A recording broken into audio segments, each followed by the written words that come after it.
Class 12 कैसे चल रही है आप लोगों की तैयारी। और देखिए कितने ही सारे बच्चे ऐसे हैं जिनके मन में एक डाउट है और उनका एक क्वेश्चन है, मैं यहाँ पे बोल सकती हूँ कि मैम क्या हम अकाउंटेंसी के अंदर 100% स्कोर है वो कर सकते हैं। तो देखिए इस क्वेश्चन का जो आंसर है वो है बिल्कुल हाँ, यस। अगर आप लोग चाहो अच्छे से मेहनत करो तो आप 100% है अकाउंट्स में से 100 आउट ऑफ 100 मार्क्स आप लेके आ सकते हो। बट ये कैसे पॉसिबल है? देखिए पॉसिबल की अगर मैं बात करूँ, चाहे तो आप रिकॉर्ड उठा के देख सकते हो। अभी आपका 12th क्लास का रिजल्ट्स भी आया है, कितने ही बच्चे ऐसे मिलेंगे जिन्होंने अकाउंटेंसी में 100 आउट ऑफ 100 है वो स्कोर किया है। उससे पहले भी बहुत सारे बच्चे हैं जो कि बोलते हैं कि भी हमने अकाउंटेंसी में 100 आउट ऑफ 100 है वो स्कोर किया है। तो ये कैसे किया है? उन बच्चों की क्या स्ट्रेटजी है जिस स्ट्रेटजी को अपनाकर उन्होंने 100 में से 100 स्कोर है वो लिया है। तो वही स्ट्रेटजी मैं आप लोगों के साथ शेयर करूंगी कि भी जो बच्चे 100 आउट ऑफ 100 मार्क्स गेन करते हैं वे किन टिप्स को फॉलो करते हैं। अगर आप लोग भी उन्हीं टिप्स को फॉलो करोगे तो डेफिनेटली आपका स्कोर भी 100 में से 100 आने को कोई नहीं रोक सकता। तो देखिए वे टिप्स बेसिकली आपके क्या है, जैसे कि आप यहाँ पे देख सकते हो, how to score 100% in accountancy in class 12। तो सबसे पहले इंपॉर्टेंट टिप्स है, सबसे पहले आपको जो यहाँ पे ध्यान रखना है, फर्स्ट टिप्स आपका क्या है, focus on understanding not just memorising. तो भाई जब भी आप अपना सिलेबस कर रहे हो तो आपका फोकस किस पर होना चाहिए? अंडरस्टैंडिंग पर आपका फोकस होना चाहिए। ठीक है, आपको यहाँ पे मेमोराइजिंग नोट जस्ट मीन्स आपको यहाँ पे रट्टाफिकेशन नहीं करना है। ये नहीं है कि भी अभी के लिए हम इसको रट लेंगे और फिर हमारा काम चल जाएगा, क्योंकि जो बच्चे रट्टाफिकेशन करेंगे, जो अंडरस्टैंडिंग पर फोकस नहीं करेंगे, डेफिनेटली वे फाइनल एग्जाम में जब उनका जो पेपर होगा ना, तो एग्जाम में जो हॉल है उसके अंदर आप देख लेना वे जरूर कंफ्यूज हो जाएंगे। तो इसलिए आपका जो फोकस है वो किस पर होना चाहिए? अंडरस्टैंडिंग पर। अंडरस्टैंडिंग मतलब कि भी आपकी कॉन्सेप्चुअल क्लैरिटी होनी चाहिए, आप लोगों की कॉन्सेप्चुअल क्लैरिटी है ये होनी चाहिए। ठीक है, और सेकंड, तो जो बच्चे अब जो टॉपर है, जिन्होंने टॉप किया है, तो वे ऐसे थोड़ी ना अपना सिलेबस करते हैं, वे अंडरस्टैंडिंग पर फोकस करते हैं, बिल्कुल अच्छे से समझते हैं एक एक पॉइंट्स को, एक एक बात को। और इसी के साथ ही आपको फिर नेक्स्ट आपका स्टेप क्या होने चाहिए? Practice regularly. आप जो भी आपका सिलेबस चल रहा है, चाहे स्कूल के अंदर है, आपने कोचिंग आपने ले रखी है, जैसे भी आप अपनी तैयारी प्रिपरेशन अपनी कर रहे हो, तो भाई जो भी आप डेली करते हो तो डेली का डेली उसको रिवाइज जरूर कीजिए। एक बार जैसे स्कूल में आपको कराया, ठीक है, तो फिर उसकी प्रैक्टिस है वो घर पे कीजिए। और उसके बाद वीक में फिर से आप जितना भी आपका वीकली आपका जितना भी सिलेबस हो सकता है, हो गया है, उसकी जो प्रैक्टिस है कीजिए। तो प्रैक्टिस रेगुलरली का मतलब मैं एक तरह से यहाँ पे बोल सकती हूँ कि भी आपको रिवीजन है वो भी साथ के साथ करना है।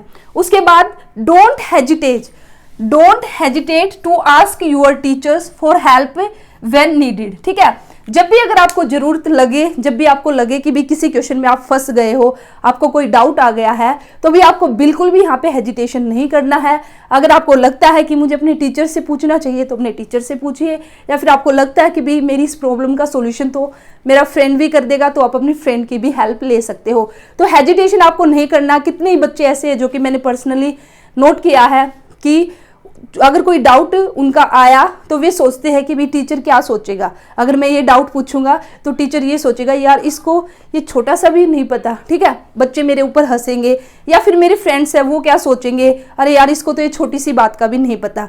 अगर आपको नहीं पता है, चाहे वो छोटी बात है चाहे वह बड़ी बात है, छोटा डाउट है चाहे बड़ा डाउट है, अगर आपको नहीं पता है तो भाई आपको अपने टीचर से पूछना है, चाहे क्लास हंसे या फिर न हंसे। ठीक है, आपको ये नहीं सोचना और डाउट के साथ आपको कभी भी आगे नहीं बढ़ना है। जब भी आप अपना सिलेबस करते हो, कोई भी टॉपिक आपने किया, तो जब तक आपका वो टॉपिक अच्छे से क्लियर नहीं हो जाता तो तब तक आप अच्छे से क्लियर होने के बाद ही आपको आगे जाना है। अगर उस टॉपिक में आपका कहीं पे भी छोटा सा भी डाउट है तो पहले उस डाउट को दूर कीजिए और उसके बाद ही आपका नेक्स्ट टॉपिक है उसको स्टार्ट करना है। ठीक है, उसके बाद क्या है?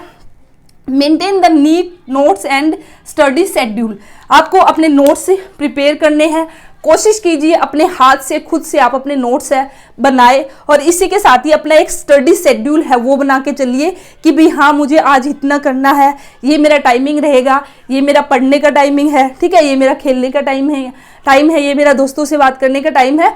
हल्का फुल्का आपका ऊपर नीचे हो सकता है, मैं ये नहीं कह रही हूँ कि भी एग्जैक्ट आपका जो आपने टाइम शेड्यूल बनाया है वैसे ही आप फॉलो करोगे तो आपका वीक में 1-2 बार चेंज भी हो सकता है, क्योंकि भी कुछ भी सिचुएशन हो सकती है, कोई रिलेटिव अगर आ गया उस केस में, या वैसे भी आगे पीछे थोड़ा बहुत हो सकता, बट आप अपना एक टाइम है उसको मैनेज करके चलिए, अपना टाइम टेबल है उसको फिक्स कीजिए कि भी इस टाइम मुझे इतनी स्टडी करनी है और इस टाइम मुझे खेलने जाना है, ठीक है। और अपने नोट्स, मैंने क्या कहा भाई, आप ना इसके भरोसे मत रहना कि भी PDF मिलेगी और यहाँ से मुझे नोट्स मिलेंगे, उसके नोट्स से कर लूंगा या फिर इसके नोट्स से कर लूंगा। जितना आप अपने हाथ से नोट्स बना के करोगे तो उतना ही आप लोगों के लिए अच्छा रहेगा, उतनी ही आपकी अंडरस्टैंडिंग है वो ज्यादा बनेगी, ठीक है। इसी के साथ ही डिसिप्लिन प्लस कंसिस्टेंसी, ये तो भैया आपका, ये अगर इस टिप्स की मैं बात करती हूँ तो ये तो आपका वेरी वेरी वेरी या फिर मोस्ट इंपॉर्टेंट आपका टिप्स है। डिसिप्लिन में आपको रहना प्लस कंसिस्टेंसी। तो भी सक्सेस अगर आपको चाहिए, 100 में से 100 स्कोर अगर आपको अकाउंटेंसी में चाहिए, तो कंसिस्टेंसी तो आपको मेंटेन करनी ही होगी। किसी भी टॉपर से आप बात कर लीजिए, किसी भी टॉपर को देख लीजिए और उससे पूछना, सबसे पहले वह यही कहेगा कि भी हार्डवर्क प्लस कंसिस्टेंसी या फिर डिसिप्लिन प्लस कंसिस्टेंसी। मैंने डिसिप्लिन है उसको मेंटेन किया है, कंसिस्टेंसी को मैंने फॉलो किया है। मैंने ऐसा नहीं किया है कि भी एक दिन तो मैंने 10 घंटा पढ़ाई की और फिर 10 दिन मैंने कुछ नहीं किया। मैंने चाहे हर रोज, जैसे अकाउंट्स को ही मैंने हर रोज 1 या 2 घंटा दिया, बट मैंने डेली कंसिस्टेंस बेस पे मैंने अकाउंट्स को यहाँ पे 1 या 2 घंटा दिया है। तो इसलिए मोस्ट इंपॉर्टेंट है कंसिस्टेंसी है वो आपको बरकरार रखनी है, ठीक है। तभी आपका ये जो सपना है क्लास 12 के अंदर अकाउंट्स में क्या, ये जो टिप्स है ना आपके, ये अदर सब्जेक्ट्स में भी आपके अप्लाई होंगे। तो कोई भी सब्जेक्ट्स है, अगर आप इन टिप्स को फॉलो करते हो तो आप डेफिनेटली एक अच्छा स्कोर है वो ला सकते हो। नेक्स्ट आपका टारगेट बेस्ड स्टडी, ठीक है, ये भी आपका मोस्ट इंपॉर्टेंट है। कुछ बच्चे हैं क्या बोलते हैं कि भी मैं तो आज 10 घंटे पढ़ा, मैं तो आज 15 घंटे पढ़ा, बट प्रोडक्टिव उसमें से भी उसने पढ़ा कितना, उसका वहां से देखिए आपने, ठीक है। आपने जो रिजल्ट्स है वो देखिए। एक बच्चा तो ऐसा है जो 4 घंटे उसने पढ़ाई की, एक बच्चा ऐसा है जिसने 10 घंटे किया, बट जिसने 4 घंटे जो पढ़ाई की ना, जिसने 4 आवर्स जिसने स्टडी की, भाई उसने अपने जो भी उसने 2 टॉपिक किए इतने बेस्ट वे में किए कि भाई आप उन टॉपिक से आप कैसे कुछ भी पूछ लो, ठीक है, कैसे घुमा फिरा के कैसे क्वेश्चन पुटअप करो वह आंसर दे देगा। लेकिन एक बच्चे ने 10 घंटा लगा दिया बट उसको कुछ पता ही नहीं है, जब उससे उस टॉपिक के बारे में पूछा गया तो उसको कुछ भी नहीं पता है। तो भाई उस स्टडी का फायदा क्या है। तो आपकी स्टडी टाइम बेस्ड न होके टारगेट बेस्ड होनी चाहिए। कहने का मतलब क्या, आपने टारगेट है वो सेट कीजिए कि भी हाँ मुझे आज ये टॉपिक अपना कंप्लीट करना। अब चाहिए मेरा टॉपिक 1 घंटे में हो या फिर 2 घंटे में हो, आज मैं इस टॉपिक को कंप्लीट करके ही रहूंगा, ठीक है। तब तक मैं नहीं सोऊंगा जब तक मेरा ये टॉपिक कंप्लीट नहीं हो जाएगा। तो अपने छोटे छोटे डेली बेस पे अपने टारगेट है ना वो डिसाइड कीजिए, ठीक है। तो डेली अपने टारगेट है और फिर रात को चेक कीजिए कि भी सुबह आपने अपने टारगेट है वो सेट किए, अपने गोल्स है वो डिसाइड किए कि भी आज मेरे को ना ये चैप्टर करना है, इतना करना है, ठीक है। फिर रात को आप चेक कीजिए कि भी क्या आपने जो आपने डिसाइड किया था, जो अपना टारगेट फिक्स किया था, क्या आपने उसको कंप्लीट किया या फिर नहीं किया। और आप देखना अगर आपने कंप्लीट किया ना तो आपको अपने आप से ही ना इतनी खुशी मिलेगी कि भी हाँ आज मेरा टारगेट है वो कंप्लीट हो चुका है। और आप देखिए अपने आप को और खुश करने के लिए क्या कर सकते हो, अपने टारगेट है वो डिसाइड कीजिए, ठीक है, टारगेट फिक्स कीजिए।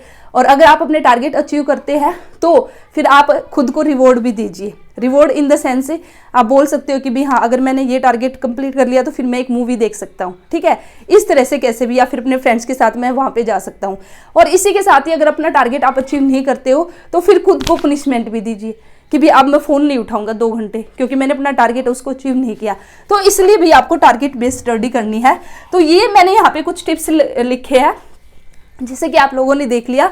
अगर आप इन टिप्स को फॉलो करते हो तो डेफिनेटली अकाउंटेंसी ही नहीं अदर जो सब्जेक्ट्स है उसमें भी आप एक अच्छा स्कोर है वो ला सकते हो, ठीक है। और इसी के साथ ही भी अगर मैं और बात करती हूँ तो सिलेबस अपना कंप्लीट करना, उसको जितना हो सके उतना रिवाइज करना, और PYQ भी आप लोगों को जरूर करने हैं। तो ये सब छोटी छोटी बातें हैं, उन छोटी छोटी बातों का अगर आप अभी से ध्यान रखोगे तो डेफिनेटली एक अच्छा स्कोर है वो आप लेकर आ जाओगे अपनी अकाउंटेंसी के अंदर।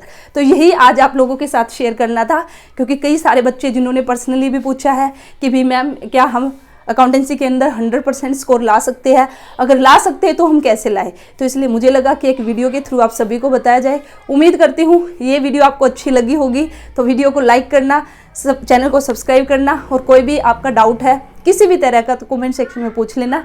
मिलते हैं नेक्स्ट वीडियो में। All the best. Thank you.